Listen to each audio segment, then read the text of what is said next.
Saad versus Buhat. Mao ni ang viral kung dunay eleksyon. I-confirm ninyo karon sa ilaha karon pamunuan kung sila pabana atong nangampanya sila kaisog mo serbisyo or nag-iba na ang daloy ng tubig. Kasayura uban ni Gres Sumarino.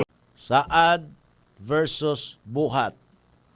Mao ni ang viral kung dunay eleksyon. Daghang maayo mo Saad, daghan pong dili maayong mubuhat.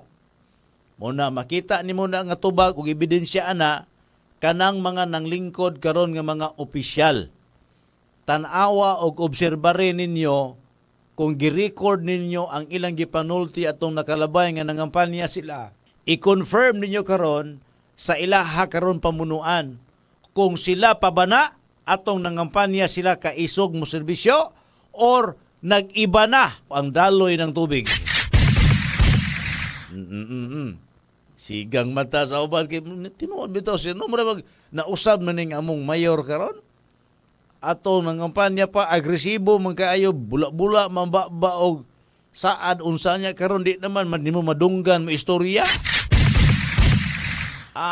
Unsa man ni among vice mayor nga maay man to mastura tong nangampanya karon di naman no makita.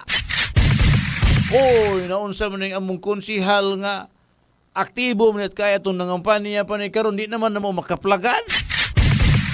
Oy, nagkausap man kinaiya kay atong nangampanya pati mong buotan na karon perti namang istiktuha. Hambugiro naman kaya masimag konsihal ko irespeto ko ninyo. Kung inana mga ng inyong konsihal mga higala nagpakaaron ingnon rana oy. Unsay importante, Buhat ug Saad. Ang tubag ana pareho na sila nga importante mga kasayod.